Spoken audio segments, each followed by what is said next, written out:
Tonight, we'll be talking about vaccine mandates and why they are so detrimental to our country.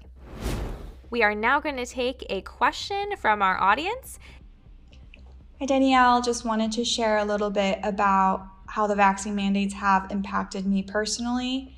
Similar to many people, it affected pretty much every aspect of life, including my professional, social, personal, and even my religious life.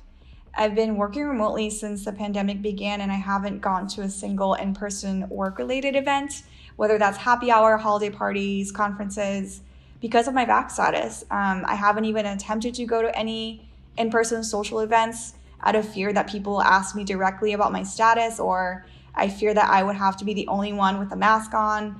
I stopped seeing a lot of my close friends because logistically I can't do indoor dining anymore. I had to cancel my gym membership.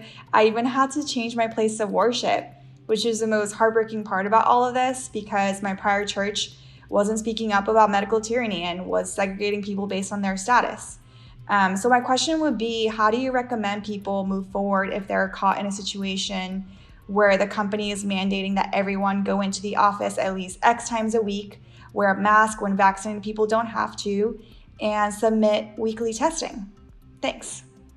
Wow, Ashley, that is absolutely heartbreaking. I'm so sorry to hear that you're going through this, that you're in this situation. It really is just unfathomable to think that this is America, that this is what so many people are going through just like you.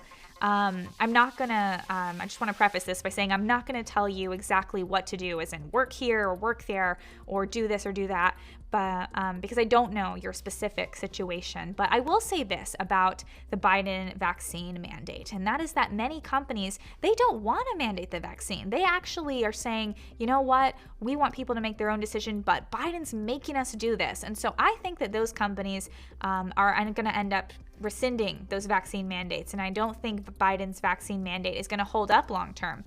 Right now, as I stated earlier, it is on pause, but I think it's going to be found unconstitutional. To force companies all across the country to mandate this vaccine, I really don't think that's going to go through. So if you're working for a company like that, perhaps take pause and perhaps wait and see what happens there because, as I said, it's on pause.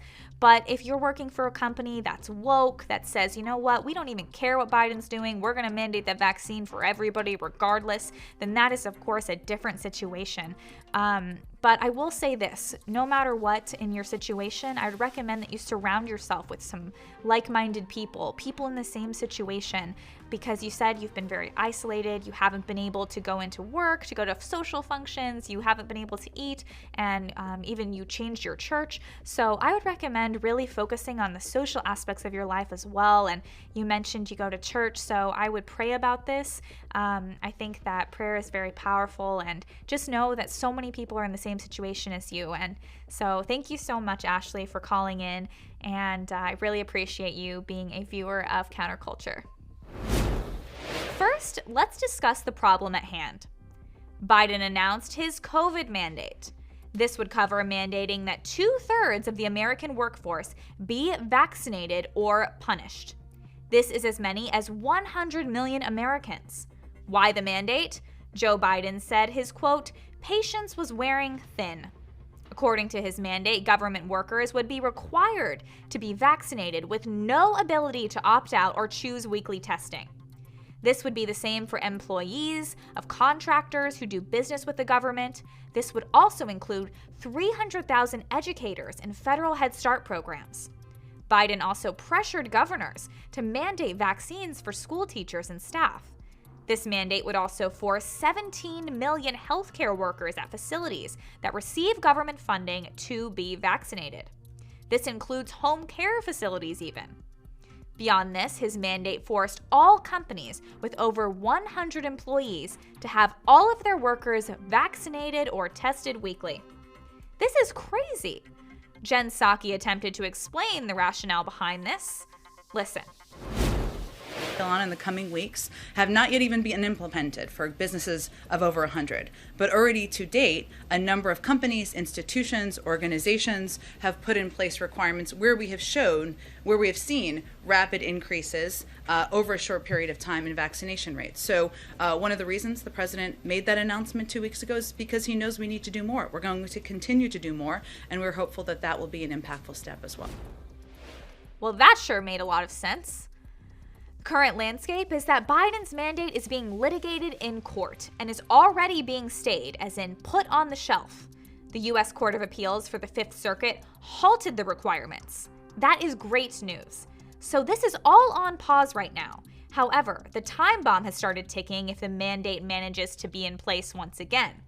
January 4th is the deadline for workers at a company of 100 or more employees to get the vaccine or submit weekly testing of COVID results.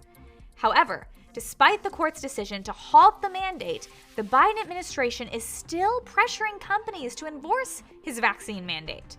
Deputy Press Secretary Karine Jean-Pierre said Monday that employers, quote, should not wait for legal matters to be settled before moving forward with the vaccine order. But many are standing up. Republican attorney generals in at least 26 states have challenged Biden's vaccine mandate and testing requirements. Currently in America, there are many who are fighting off taking the vaccine. Even under immense pressure, they have not buckled. They have evaluated the information and have decided that getting the vaccine is not what they believe is best for their health. In fact, currently, there are more people running to get their booster shot than there are people running to get their first vaccine. So while the same people who are vaccinated are coming back for more, eager for more, the other group of Americans says, I don't think so. You feel free to do that, but I'm not going to.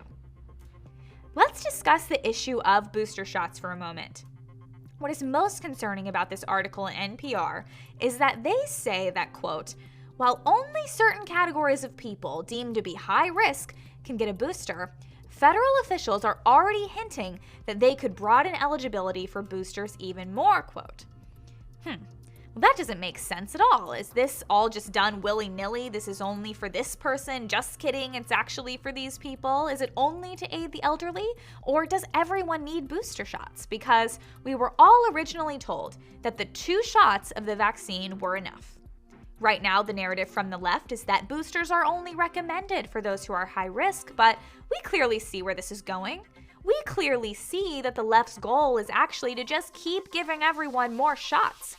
Keep moving the goalposts. Say one thing just to get people to do what you say, then once they do that, make them do more. But here's my question. Where does it stop? When does it end? Are enough shots ever enough? We were just told earlier this year that getting vaccinated would mean we could open up the country, get back to normal, stop wearing masks, and so on. Of course, that is not the case, since many on the left are still pushing masks even for those who are vaccinated, and there's no telling if they'll be stopping after the 2 shots and a booster shot. Now the CDC is saying that it's unknown, quote, how long the COVID-19 vaccine protection lasts. Recent studies show that protection against the virus may decrease over time.